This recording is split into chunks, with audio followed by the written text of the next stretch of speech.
नोटबंदी से देश की अर्थव्यवस्था की कमर टूट गई, क्या ये बेमिसाल है? जीएसटी से हमारे व्यापारी भाइयों की कमर टूट गई। पुलवामा घटना में कार का पता नहीं चला, जिस कार में 300 किलो आरडीएक्स था, हमारे भारत माँ के वीर सपूत शहीद हुए, क्या आप इसको बेमिसाल कहेंगे? जिस तरीके से मोदी जी पनौती हैं, मोदी जी अपने घर में थे तो घर के लोग परेशान थे। जब जसोदाबेन जी के साथ शादी हुआ तो वो न सुहागन रही न विधवा, भरी जवानी घूट घूट कर मरती रही। जब गुजरात में थे, गुजरात जल रहा था। जब देश में आए, देश की बर्बाद कर दिया है। ट्रंप की गुलामी में पूरे 1 महीने का समय लगाया। ट्रंप की गुलामी और 22 विधायकों की नीलामी ने हिंदुस्तान का भट्ठा बिठा दिया। बगैर बताए पत्नी को छोड़ देना राजधर्म है। जसोदाबेन जी से पूछते ना, या उनके पिताजी से पूछते जसोदाबेन जी के, क्या ये उचित है? भरी जवानी में आप शादी कर अग्नि के साथ फेरे लेकर पत्नी को छोड़ देना, इस पर क्यों नहीं कानून बनाते कि जो बगैर बताए अपनी पत्नी को छोड़ दे उसे भी फांसी की सजा हो? प्रधानमंत्री जी, एक होता है पूत कपूत सपूत। प्रधानपूत होता है जो अपने पुरखों की, बाप दादाओं की संपत्ति को, विरासत को बचा के रखता है। सपूत होता है जो उसमें वृद्धि करता है। कपूत होता है जो सब गुण गोबर कर देता है, सबको मटिया मेट कर देता है। प्रधानमंत्री जी उस बिगड़ैल बेटे की तरह हैं जो 70 साल में बाप दादाओं की बनाई हुई पुरखों की संपत्ति को कौड़ी के दाम में बेचने का काम किया, देश को लुटाने का काम किया। ये अंग्रेजों के दलाल सावरकर के लोग हैं।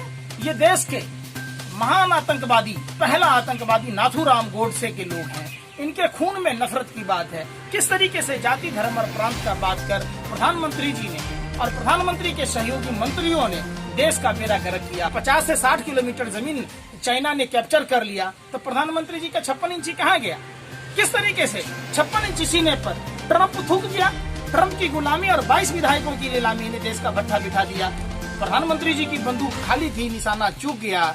2 कौड़ी का ट्रंप प्रधानमंत्री जी के 56 इंची पर आ थूक गया।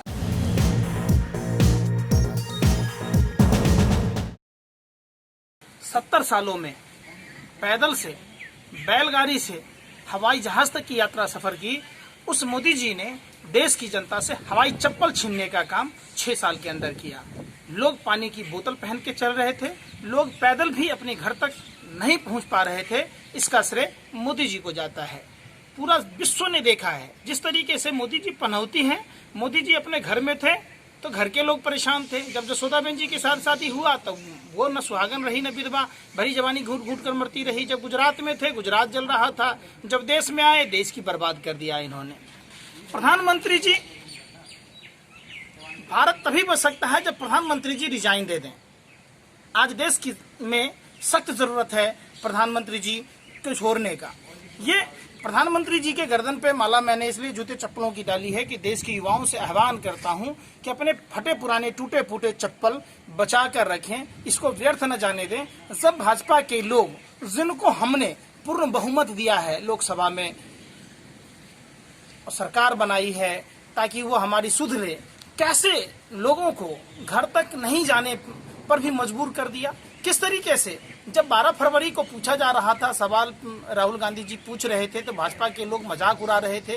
कोरोना का संज्ञान उस समय क्यों नहीं लिया गया? सवाल उठता है जब 30 जनवरी को कोरोना का पहला मामला आया तो प्रधानमंत्री जी को संज्ञान लेना था, फरवरी में लेना था। ट्रंप की गुलामी में पूरे 1 महीने का समय लगाया। ट्रंप की गुलामी और 22 विधायकों की नीलामी ने हिंदुस्तान का भट्ठा बिठा दिया।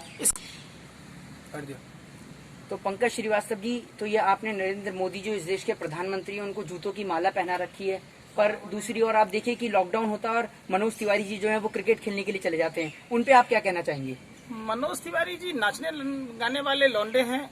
किस तरीके से मनोज तिवारी जी को बिहार, जहां इनकी जन्मभूमि है, उत्तर प्रदेश इनकी कर्मभूमि है, जहां मजदूरों के साथ इस तरह की त्रासदी हुई, ये मौतें नहीं है, ये हत्या है। इसका जिम्मेदार भाजपा के तमाम नेतागण हैं।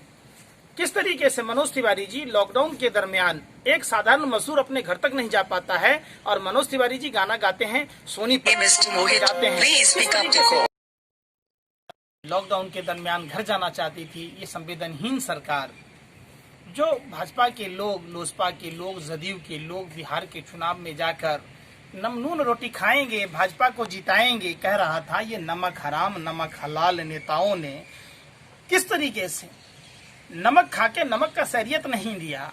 वहां वो महिला तड़प रही थी। ये तो कांग्रेस के लोगों का शुक्रगुजार कि उस महिला को घर तक पहुंचाने का काम किया। जब मनोज तिवारी जी एक अंडा के लिए बिग बॉस में छीछा लेदर करते हैं, ब्राह्मणों का ये काम थोड़े ना है कि एक अंडा के पीछे इतने छीछा लेदर करें। मनोज तिवारी जी एक दिल्ली में शिक्षिका को गाना के लिए कितना अपमानित करते हैं। क्या मनोज तिवारी जी आपके संस्कार में यही है? क्या मनोज तिवारी जी आप क्रिकेट खेल रहे, वहां जाकर मनोहर लाल खट्टर के लिए गाना गा रहे? क्या आप मजदूरों की संवेदना आपको दिखाई नहीं देती? तो पंकज श्रीवास्तव जी, जिस तरीके से धारा 370 का हट जाना, राम मंदिर का मसला समाप्त हो जाना, आपको लगता नहीं कि नरेंद्र मोदी जी के 6 साल बेमिसाल?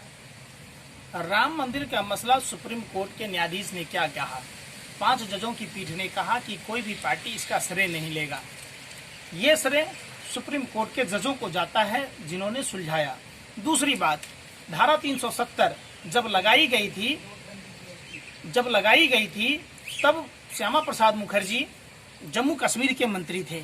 तो क्या जिन्होंने लगाया उन्होंने खत्म किया? ये तो सरासर उन लोगों को दोष जाता है।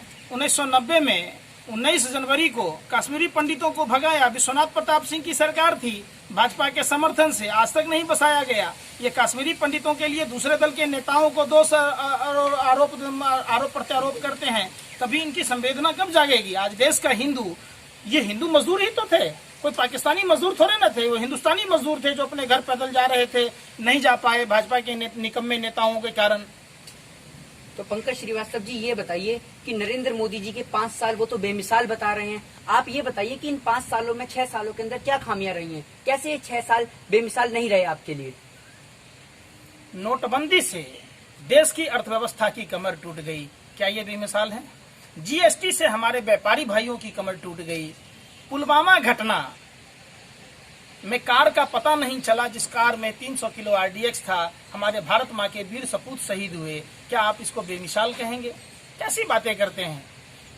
देखिए 10% जीडीपी मिला था प्रधानमंत्री जी को, प्रधानमंत्री जी ने माइनस में जीडीपी कर दिया। प्रधानमंत्री जी, एक होता है पूत कपूत सपूत, प्रधानपूत होता है जो अपने पुरखों की बाप दादाओं की संपत्ति को, विरासत को बचा के रखता है।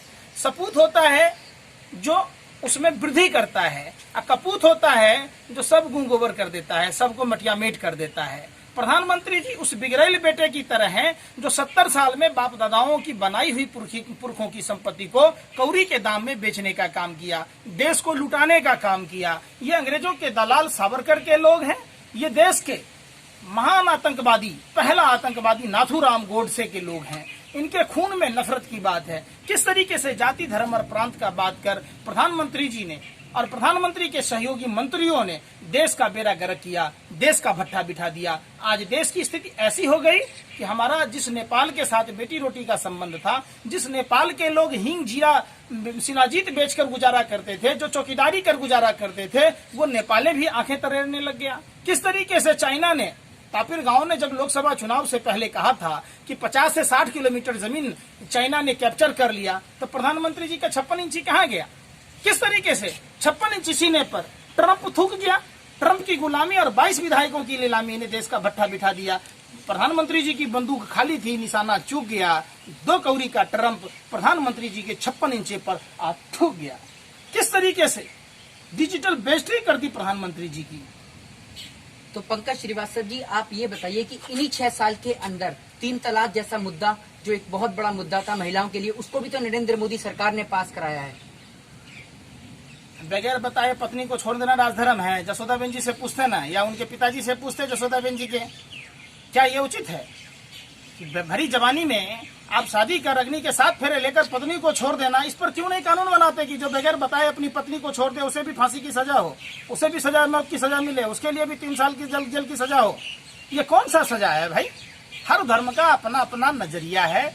आपने ऐसा किया, अच्छी बात है, लेकिन जरा जसोदाबेन जी के बारे में भी तो सोचा होता। क्या आप इसको बेमिसाल कहेंगे? 6 साल बेमिसाल। तो एक और ये थे पंकज श्रीवास्तव जी, जो आज नरेंद्र मोदी सरकार के 6 साल बेमिसाल पे फूलों की माला चढ़ाई जानी चाहिए, पर एक और वो जूतों की माला नरेंद्र मोदी सरकार को चढ़ा रहे हैं। इसको लेकर आप क्या कहेंगे पंकज श्रीवास्तव जी? मैं तो पूरे देश की जनता से आह्वान करता हूँ कि जिन दरिंदों को, जुल्मी अत्याचारी अमानवीय सांसद विधायकों को देश की जनता ने चुना है, क्या कोरोना की महामारी के समय क्या वो देखने आया? जो नेता घर घर पर्ची पहुंचा सकता है, चुनावों में जिसके पास पन्ना प्रमुख है, बूथ प्रमुख है। अब एक बात बताइए, हम तो बिहार के रहने वाले हैं, बिहार के बारे में बोलेंगे। मोदी जी ने कहा था डबल इंजन की सरकार, मोदी जी को तो ट्रिपल इंजन की सरकार मिली, तीनों इंजन फेल हो गया। किस तरीके से प्रधानमंत्री जी ने वहां बोली लगाई थी। यूपी बिहार के लोगों को कहा था नमक रोटी खाएंगे, मोदी जी को जिताएंगे। इन नमक हराम नमक हलाल नेताओं के लिए ये जूते चप्पल बचा के रखें। जब ये चुनाव के दरमियान आपसे वोट मांगने आते हैं तो इनका स्वागत इसी तरीके से करना, ताकि इनकी औकात का पता चले, ताकि आने वाली नस्ल के साथ ये भाजपा आरएसएस के लोग धोखा न दे पाए। ये धोखा दिया है, गलती की माफी होती है, धोखे की कोई माफी नहीं होती। इन्होंने पूरे देश के साथ धोखा दिया है।